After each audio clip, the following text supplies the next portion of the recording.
하나님 말씀 보십니다. 오늘 보실 하나님 말씀은 로마서 7장 21절에서부터 24절까지 있는 말씀입니다.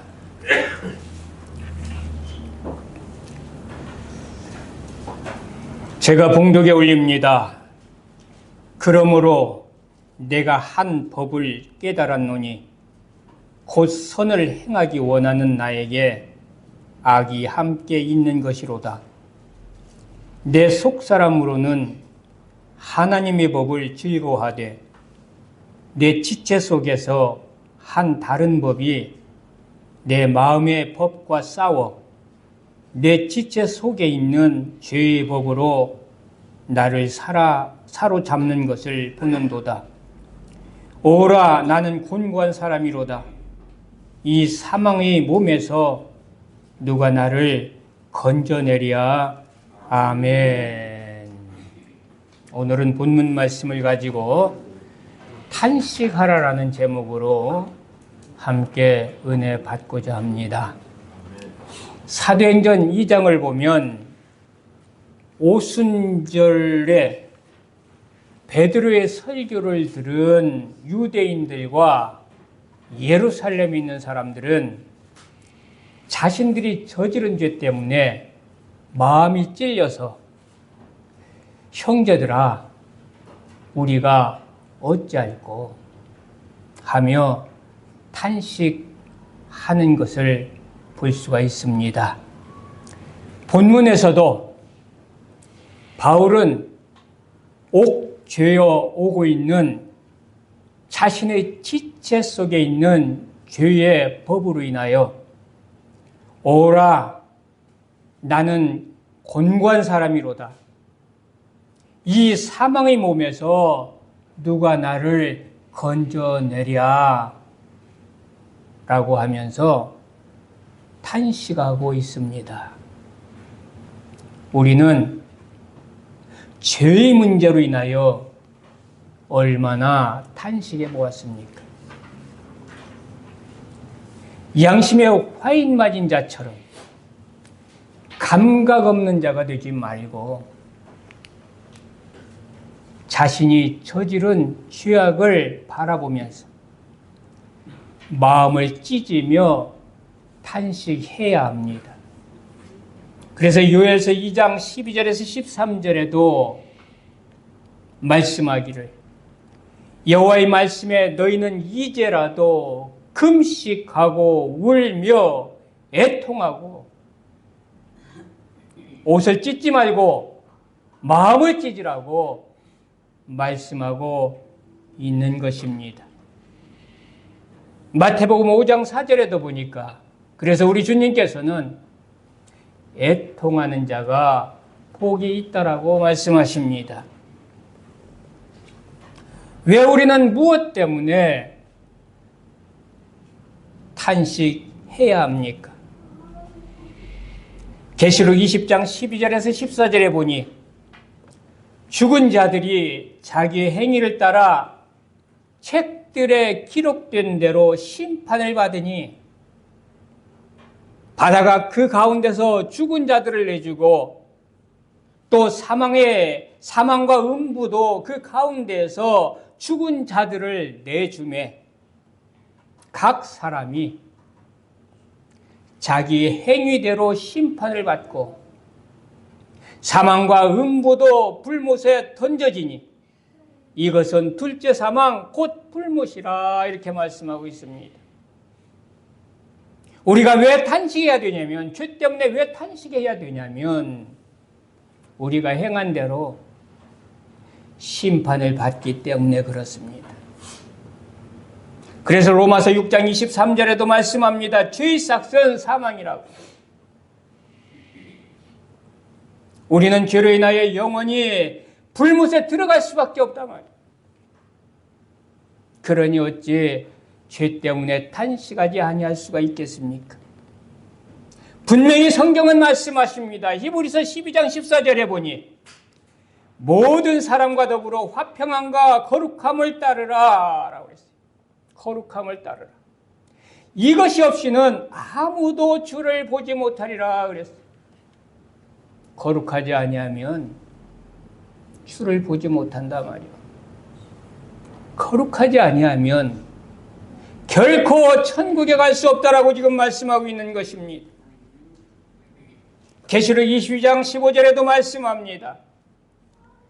개들과 점술가들과 음행하는 자들과 살인자들과 우상 숭배자들과 및 거짓말을 좋아하며 지어내는 자는 다 성 밖에 있으리라 그랬어요. 성 밖에 있다는 얘기는 지옥 간다는 얘기예요. 천국에 들어가지 못한다는 얘기예요. 어떤 자가?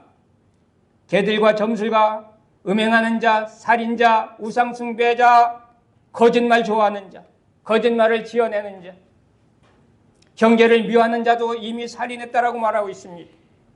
여자를 보고 음욕을 품은 자는 이미 간음했다라고 말씀하고 있습니다. 이 말씀에 저와 여러분들 누구 하나라도 걸리지 않는 사람이 있습니까? 있으면 있다라고 말씀해 주시기를 바랍니다. 우리는 다 걸려 있습니다.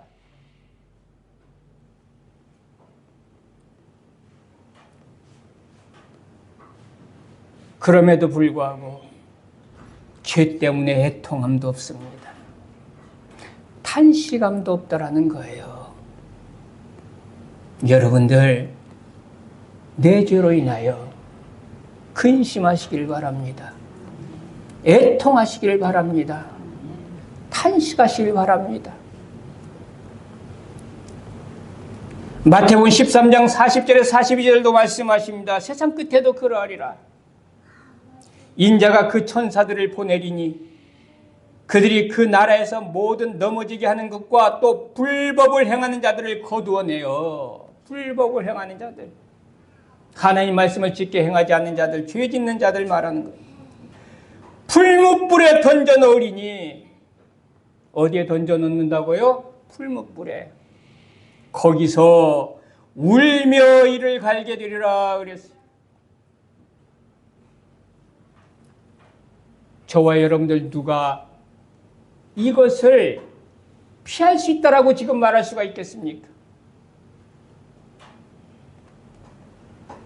우리는 육신을 벗게 되는 날, 처참하게 지옥불에 던져질 내 자신과 우리 자녀를 위하여 두려운 마음으로 탄식하며 울어야 합니다.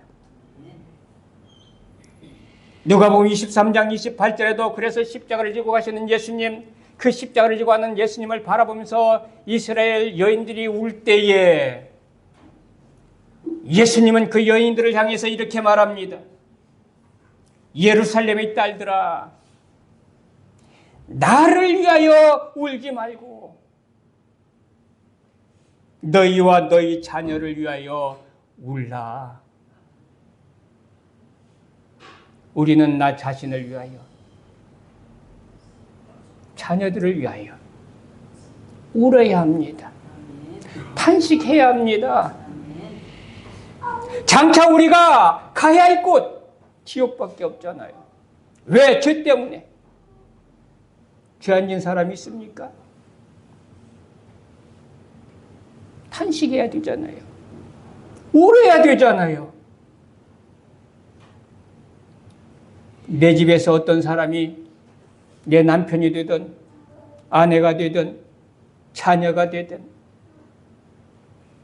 암말기가 돼서, 그것도 아주 나쁜 암, 췌장암 같은 것, 암말기가 돼서 지금 당장 죽게 되었다고 할 때에 여러분들은 울며 불며 탄식하지 않습니까? 그럼에도 불구하고 태어난 책 있을 사람이 있겠습니까?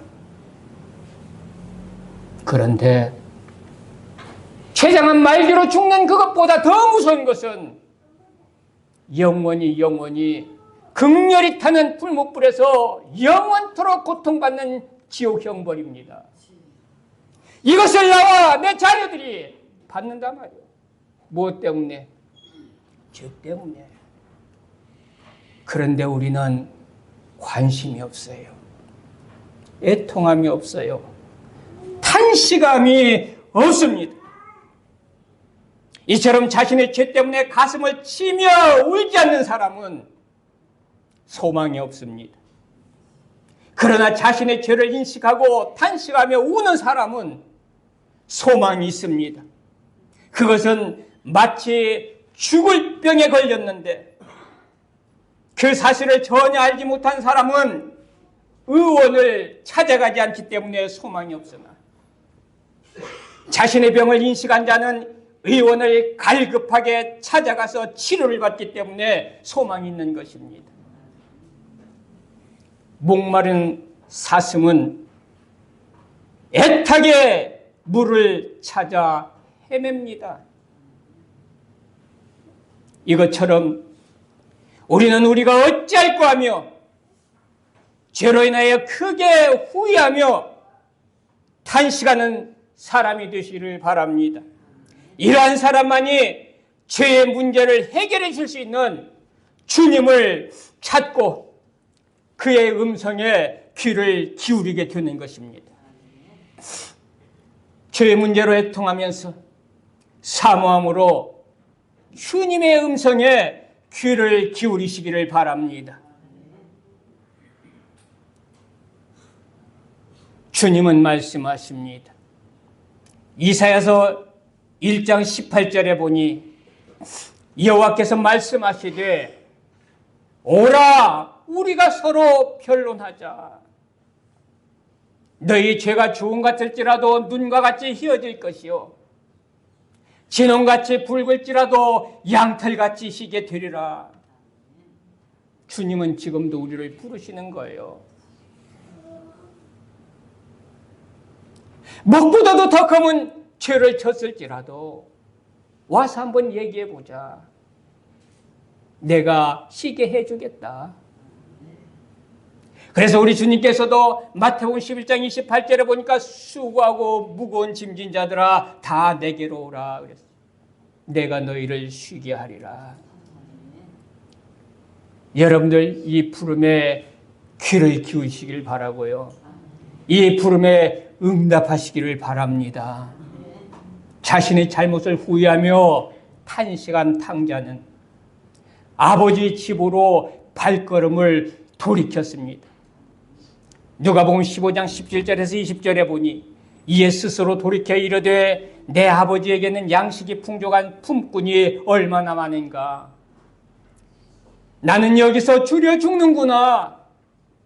내가 일어나 아버지께 가서 이르기를 아버지 내가 하늘과 아버지께 죄를 지었사오니 지금부터는 아버지의 아들이라 일컬음을 감당하지 못하겠나이다. 나를 품꾼의 하나로 보소서하리라 하고 이에 일어나서 아버지께로 돌아가니라. 이렇게 기록되어 있습니다.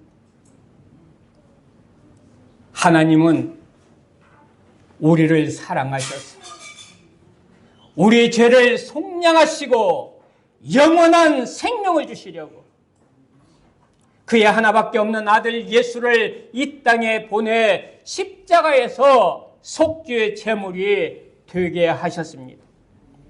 그래서 요한복음 3장 16절에 보니 하나님이 세상을 이처럼 사랑하사 독생자를 주셨으니 이는 그를 믿는 자마다 멸망하지 않고 영생을 얻게 하려 하심이라. 이렇게 말씀하고 있어요. 이사야서 53장 5절에서 6절에도 보니까 그가 찔림은 우리의 허물 때문이요 그가 상함은 우리의 죄악 때문이라. 그가 징계를 받음으로 우리는 평화를 누리고 그가 채찍에 맞음으로 우리는 나음을 받았도다. 우리는 다 양 같아서 그릇 행하여 각기 제 길로 갔거늘 여호와께서는 우리의 모든 죄악을 그에게 담당시키셨도다.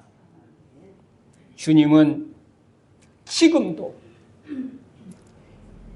저와 여러분들을 죄와 사망에서 건지시려고 애타게 초청하고 계십니다. 기회를 놓치지 말고 부르심에 응답하여 속히 예수 그리스도 안으로 들어가시기를 바랍니다. 요한일서 5장 12절에 분명히 말씀합니다. 아들이 있는 자는 생명이 있고 아들이 없는 자는 생명이 없느니라. 고린도서 5장 17절에 보면은 또 이렇게 말씀합니다. 그런즉 누구든지 그리스도 안에 있으면 새로운 피조물이라. 이전 것은 지나갔으니 보라 새 것이 되었도다 그랬어요. 우리는 그리스도 안에 있어야 됩니다. 탕자가 집을 나가서 먼 타국에서 돼지 쥐염 열매를 먹고 비참하게 지옥 생활할 때에도 아버지는 탕자의 마음속에 있었습니다. 한시도 아버지는 탕자를 잊지 않고 있었습니다. 그것처럼 주님은 성령으로 우리 안에 와 계십니다. 그렇다고 해서 탕자가 돼지 쥐염 열매를 먹는 것을 벗어날 수 있었습니까? 아버지는 탕자의 마음속에 있었지만 탕자의 삶은 여전히 지옥의 삶입니다. 탕자가 돌이켜서 아버지 안으로 들어왔을 때에, 아버지 집으로 들어왔을 때에 그때서 비로소 모든 것이 회복된 것처럼 주님 내 안에 계시지만 나 또한 주님 안에 들어갈 때에 우리 구원 문제는 완전하게 회복되는 줄을 믿으시기를 바랍니다. 그래서 요한복음 15장에 보면 포도나무 비유를 통해서 내 말이 너희 안에 거하고 너희가 내 안에 거하면 그랬어요. 우리는 주님 내 안에 있다 그래서 나는 구원받았다라고 착각하고 오해하고 삽니다. 아닙니다. 내가 주님 안에 들어가야 됩니다. 여러분들 유월절을 우리는 기억합니다. 하나님께서는 이스라엘 백성들에게 양을 잡아서 그 피를 인방과 문설주에 바르고 너희는 집 안에 들어가 있으라고 말씀합니다. 집 안에 있는 사람은 다 살았습니다. 그러나 아무리 인방에 문설주에 피를 발랐다 할지라도 그가 문 밖에 나오면 죽습니다. 문설주에 피를 발랐다고 살아요? 인방에 피를 발랐다고 살아요? 아닙니다. 피를 바르는 것도 중요합니다. 그러나 무엇보다도 중요한 것은 그 피 안에 들어가야 삽니다. 우리가 잘 알듯이 이스라엘 백성들이 여리고를 정탐하고 이제 여리고를 함락시킬 때에 기생 누구야? 라합, 그렇죠. 갑자기 생각이. 기생 라합은 정탐꾼이 말한 대로 붉은 줄을 창문에 매달아 놓고 자기 온 권속들을 그 집안에 모으고 그 집안에서 있습니다. 정탐꾼들이 분명히 말했습니다. 붉은 줄을 매달고 집안에 다 모아 있으라. 그러면 산다. 그러나 그 어느 누구도 문 밖에 나간 자는 죽어도 그 책임이 우리에게 없다 그랬어요. 붉은 줄을 창문에 매닫는 것 중요합니다. 그러나 더 중요한 것은 그 집안에 있어야 삽니다. 집안을 벗어나면 죽습니다. 이것을 우리는 기억하시길 바랍니다. 그래서 출애굽기 12장 13절에 보니까 내가 애굽 땅을 칠 때에 그 피가 너희 사는 집에 있어서 너희를 위하여 표적이 될지라 그랬어요. 내가 피를 볼 때에 너희를 넘어가리니 재앙이 너에게 내려 멸하지 아니하리라. 이것이 하나님의 약속입니다. 집 안에 있으면 산다라는 거예요. 로마서 8장 1절에서 2절도 이렇게 말씀합니다. 그러므로 이제 그리스도 예수 안에 있는 자에게는 결코 정죄함이 없나니 이는 그리스도 안에 있는 생명이 성령의 법이 죄와 사망의 법에서 너를 해방하였음이라 그랬어요. 누구에게 정죄함이 없다고 그랬어요? 누구에게 정죄함이 없다고 그랬어요? 그리스도 안에 있는 자에게 정죄함이 없다고 해요. 이해가 되시면 아멘 하시길 바랍니다.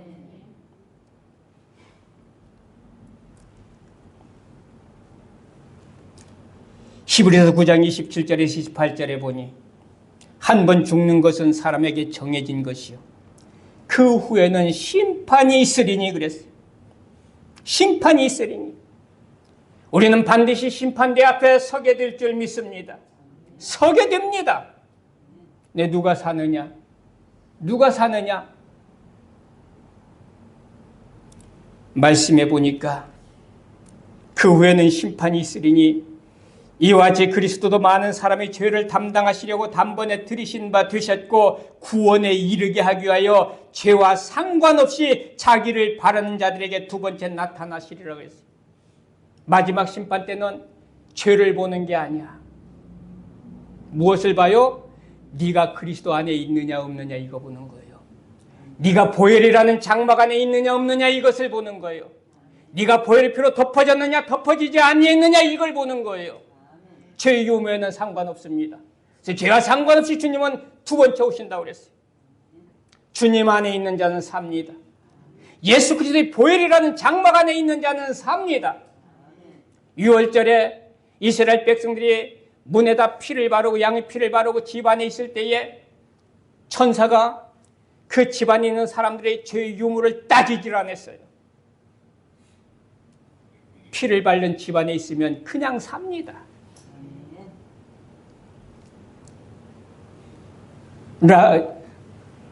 자꾸 잊어버려 이렇게. 응? 라합을 자꾸 잊어버려요 오늘. 라합이 붉은 줄을 매달고 집안의 가족들과 있을 때에 이스라엘 백성들이 죄의 문제를 경중을 따지고 살리고 죽이질 않았습니다. 그냥 그 안에 있으면 살렸습니다. 마찬가지입니다. 어떤 죄를 졌든지 간에 우리는 주님의 보혈 안에 있으면 삽니다. 주님 안에 있으면 삽니다. 주님 안에 있으면 하나님은 우리를 의롭다 하십니다. 그래서 마귀도 우리를 고발하지 못해요. 왜? 하나님이 의롭다 하셨기 때문에. 그래서 로마서 8장 33절에 이렇게 말씀하잖아요. 누가 능히 하나님께서 택하신 자들을 고발하리요?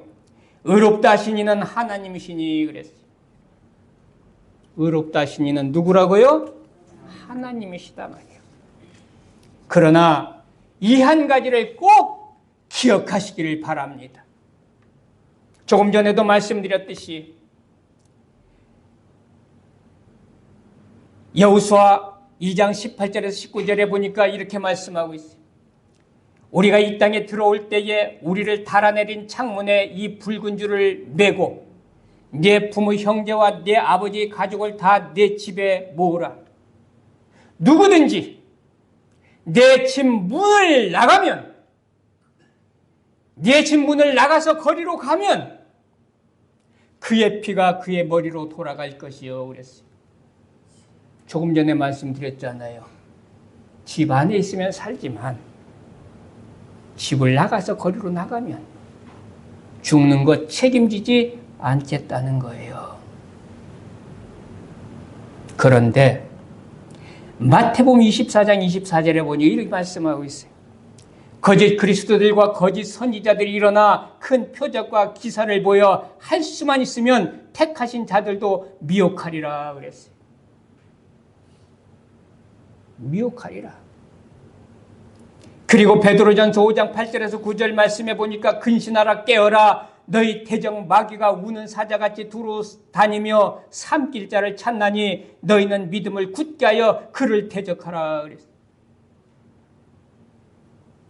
마귀가 우는 사자같이 두루 삼킬 자를 찾아다닌다는 거예요. 그래서 히브리서 4장 1절에 분명히 말씀합니다. 그러므로 우리는 두려워할지니 그의 안식에 들어갈 약속이 남아있을지라도 너희 중에는 혹 이르지 못할 자가 있을까 함이라 그랬어요. 그리고 히브리서 3장 12절에서 13절에 보니까 형제들아 너희는 삼가 혹 너희 중에 누가 믿지 아니하는 악한 마음을 품고 살아계신 하나님에게서 떨어질까 조심할 것이요 오직 오늘이라 일컫는 동안에 매일 피차 권면하여 너희 중에 누구든지 죄의 유혹으로 완고하게 되지 않도록 하라. 그리고 히브리서 6장 4절에서 6절 말씀해 보니까 한번 빛을 받고 하늘의 은사를 맛보고 성령에 참여한 바가 되고 하나님이 선한 말씀과 내세의 능력을 맛보고도 타락한 자들은 다시 새롭게 하여 회개하게 할 수 없나니 그랬어요. 예수 그리스도 밖으로 나오면 죽습니다. 그래서 마귀는요 우리를 유혹하는 거예요. 두루 삼킬 자를 찾는 사자처럼. 저는요 장어를 낚시하는 것을 구경을 한번 해봤어요. 장어를 어떻게 잡는지 아십니까? 장어가요 큰 돌 틈 사이에 들어가 있어요. 그냥 한 요 정도 구멍, 손이 들어가지 않는 그런 돌 틈 사이에 들어가 있어요.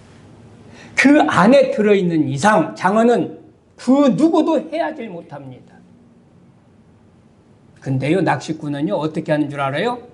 갈대 같은 막대기에다가 먹이를 탁 달아가지고요 그 입구에서 살랑살랑 흔들어요. 그러면 안에서 탁 있다 딱 보니까 뭐 좋은 것이 앞에서 깔짝깔짝 하거든요. 그러니까 그걸 따라서 나와요. 근데 조금 머리를 내밀었을 때는 절대 낚아채질 않더라고요. 계속 하니까 어느 정도 충분히 나오니까 딱 잡아채더라고요. 여러분들 그리스도 안에 있다고 해서 안심하지 않기를 바랍니다. 보혈의 피 안에 있다고 해서 나는 이제 어떤 일이 있어도 나는 지옥 갈 일 없어. 안심하지 않기를 바랍니다. 성경은 그렇게 말씀하고 있지 않아요. 제가 다 읽어드렸잖아요. 예? 할 수만 있으면 택하신 자들도 미혹한단 말이에요. 대적 마귀가 우는 사자같이 두루 삼킬 자를 찾고 있단 말이에요. 그러니 두려워하라는 거예요. 너희 중에 혹 이르지 못할 자가 있을까 함이라는 거예요. 여러분들 예수 그리스도의 보혈 안에 들어가 있으면 오직 주님만 바라보고 있어야 돼요.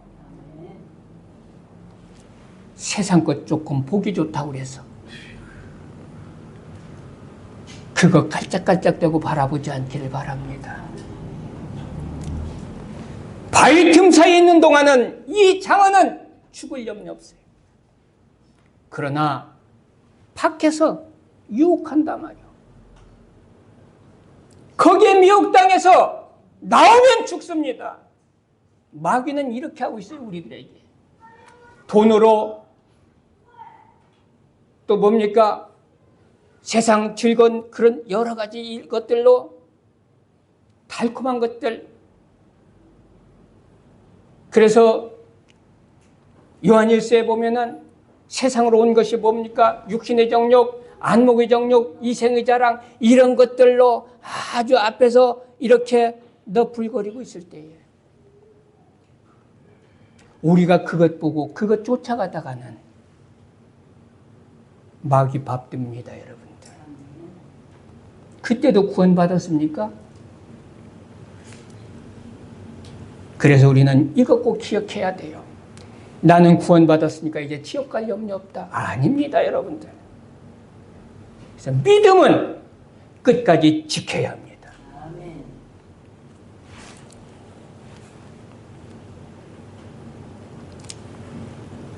주의 보혈은 우리를 죄와 사망에서 구원하는 능력입니다. 영원한 생명은 오직 예수 그리스도 곧 예수의 보혈 안에서만 보장이 됩니다.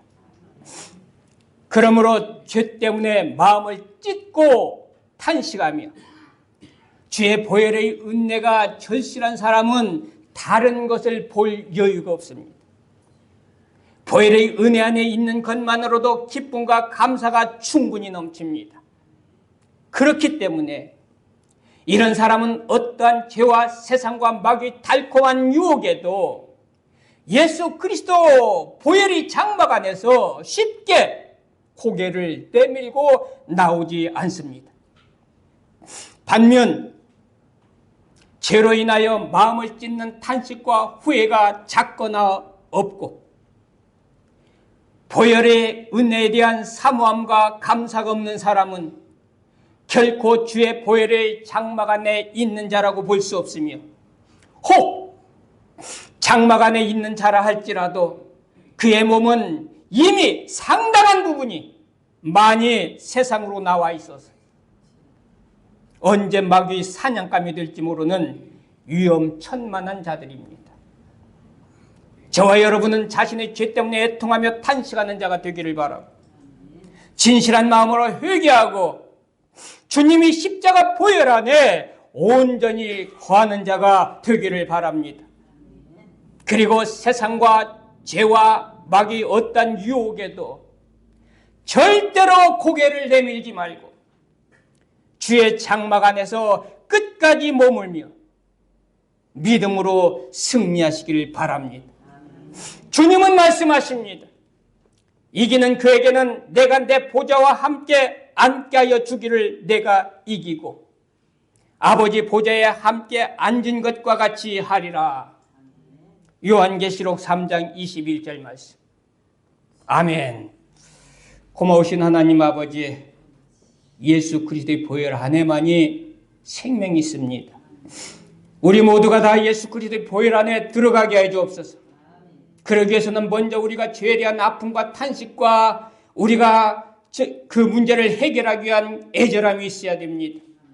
가슴을 찢는 회개가 있어야 됩니다. 그리고 주님의 보혈 안에 들어가서 평안을 누리게 해 주옵소서. 우리가 보혈 안에 들어갔다고 해서 완벽한 것은 아닙니다. 우리가 하늘나라에 가는 그동안 마귀는 끊임없이 우리를 죽이려고 미혹합니다. 우리가 주님의 보혈을 밖에 나오면 죽습니다. 그러나 우리는 어리석게도 마귀의 유혹에 미혹받아서 고개를 내밀 때가 한두 번이 아닙니다.